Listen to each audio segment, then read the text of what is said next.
The mine across the road from his house exploded May 5th, 1943. About 1 o'clock is when the New Rex mine took 10 lives on that Wednesday afternoon. Harold Branham was just a 10-year-old boy, but the memories of that day and night play vividly in his mind some 69 years later. Harold shares his memories with us. The crowd, you know, all the ambulances and ambulance from every funeral home, of course, came, you know, and they had emergency vehicles all over the place, and it's right across from the house where it was at there, Aetna Coal Company, and it was an exciting time, especially for boys that was just like, say, 10 years old. I was born in 1932. Of course, that happened in 1943 in May this year, this month. And it was an exciting time, you know, and it was a sad time because, you know, some of the people that was actually there and in the mines, and they didn't know whether they was, you know, dead or what, of course, when they first came. And of course, some of the, when they went in, when they got to go in, some of the people, probably the older miners, they knowed what to do, went back and bradished themselves off. They called it bradishing themselves off, where the smoke couldn't get back to them, you know. And some of them, of course, a person's first thought was to get out. And some of them they found dead in the middle of the track where they hauled the coal out of the mine, of course, on those cars, where they was crawled, you know, trying to get out and didn't make it. If they went back and bradished themselves off, probably some of those would have lived too, you know. Yeah. But it was a sad time. I remember Lee Weaver lived across the railroad up above the underpass on the Duff Road. And I believe it was about 9:30 that night they'd got him out. And when they was getting some of them out of there, you know, they was still alive. And they'd got him out, and they came by the house, leading him up the hill to his house where he lived there. And that was, I believe that was about 9:30 or 9 o'clock that night, you know, that happened. So there's a lot to remember, and I think about it a whole lot, you know. And of course, there's pictures all over the place in stores and things of the people that were in it and what their tales they've told and everything. Branham recalls it as a day of happiness and sadness. Happiness for 18 families and sadness for 10 families. Branham speaks sadly of Ansel Ayers of Duff, who lost his son Oscar and his son-in-law Albert Kitts that day. For a young Warren Kitts, he lost a father, and for Warren's son, Dwayne, Albert was a grandfather he never knew. A memorial service is planned Saturday at 1 o'clock at Peabody Cemetery to honor the 10 miners who lost their lives, as well as remember the 18 survivors. This is an account of the Aetna mine explosion from the Associated Press that ran in the Bismarck Tribune in Bismarck, North Dakota on May 6, 1943. Dateline, La Follette, Tennessee. 18 coal miners huddling behind a hastily erected canvas barrier nearly 2,000 feet underground survived an explosion that rocked the Aetna Coal and Coke Company mine and suffered 10 of their companions. The miners, fighting against the deadly fumes of black damp for more than 8 hours, stumbled and crawled from their barricaded cell Wednesday night as rescue parties freed them. 2 other miners who had joined the barricaded group became panic-stricken and dashed from their enclosure to death from carbon monoxide fumes 400 feet away. The explosion thundered through the East Tennessee soft coal mine Wednesday afternoon, rocking it from triple to the deepest seam. The dead miners were identified as Cecil Faust, John Pellizzari, Dan Garrett, George Douglas, Lawrence Hale, Albert Kitts, Lewis White, Homer Martin, Oscar Ayers, and Ernest Riggs. 2 miners who were almost outside the mine tunnel when the blast occurred were burned critically.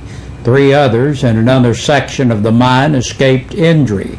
Earl Turner, one of the first entombed men to reach the outside, said he hurried his companions into an enclosure and erected a cloth canvas barricade to keep out the fumes.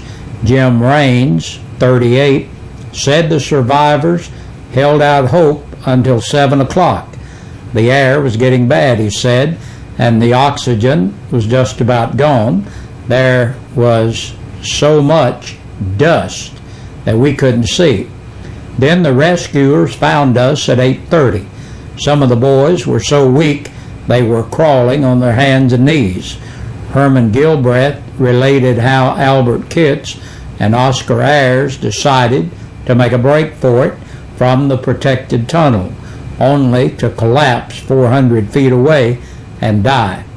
A coal mine official said the disaster, the worst in Tennessee since 1926, probably resulted from ignition of gas fumes. However, mine bookkeeper R.B. Parrott said a test by inspectors Wednesday morning revealed no traces of gas. The Southern Sons Motorcycle Club will be holding a benefit fundraiser for Bradley Turner's family. Bradley was 15 years old and died on his way to Philadelphia for a heart and lung transplant. The fundraiser will be held at the American Legion in La Follette tomorrow, Saturday, May 5th, from 2 to 5 p.m. There will be free hamburgers and hot dogs, and there will also be an auction with items including a basketball autographed by Pat Summitt. All donations are appreciated. There will be someone outside the American Legion building to collect your gift. Donations may also be made to Martin Wilson Funeral Home. A new park is coming to Jacksboro. Council voted Thursday night at May's regular monthly meeting to spend $8,725 for a pavilion and equipment in the construction of a city park on Cove Street. Jacksboro is partnering with the county and the city of Caryville on a new radio repeater for communication purposes. The city's share of $3,000 matches what Caryville is pitching in, while the county's portion is $9,000. The street department now has summer hours of 6 a.m. to 2 p.m., and council also approved spending $425 with the La Follette tree trimming to remove a tree on Valley Street. Jacksboro's new police car is ready to be equipped, and council agreed to spend $5,000 to get the new Dodge Charger ready for the road.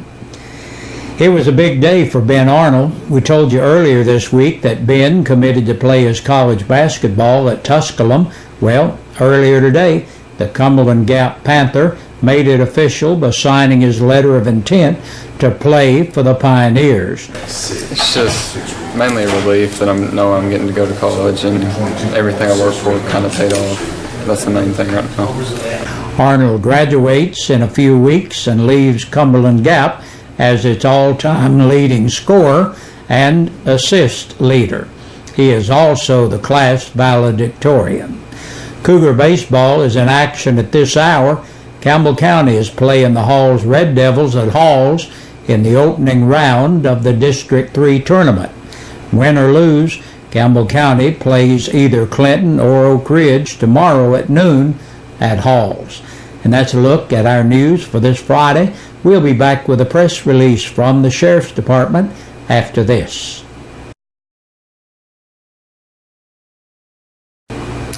And it's time now to look at the press release from the Campbell County Sheriff's Department. 13 people have been booked into the county jail in the past 24 hours. Talisha Dawn Blankenship, 32, of Gamble Lane, La Follette, 2 counts of a capious bench warrant and possession of a Schedule II controlled substance. Travis A. Brooks, age 29, of Oxford Lane, La Follette, for aggravated burglary. 24-year-old James Brian Chambers of North 12th Street, La Follette, for violation of probation. Derek Wade Chitwood, 28, of Mill Creek Road in Sunbright, for violation of probation. 23-year-old Joseph A. Gosnell of Hurst Street in Jellicoe on a capious bench warrant. Fontella Danielle Hatmaker, 21, of Bentley Lane, La Follette, for a non-compliance of a pre-trial. 49-year-old Kenneth Joe Henderson of Sugar Hollow Road, La Follette, 4th offense of driving while revoked and violation of the Tennessee financial law. 25-year-old Shauna N. Henson of Crescent Lane in Jacksboro for domestic violence by assault and disorderly conduct. Michael L. Hill, 29, of Treetop Lane in Oneida, on a capious bench warrant. 48-year-old Ernest Lee Ivy of Frontier Road in La Follette on a capious bench warrant, an attachment for child support, theft of property between $1,000 and $9,999, and criminal trespassing.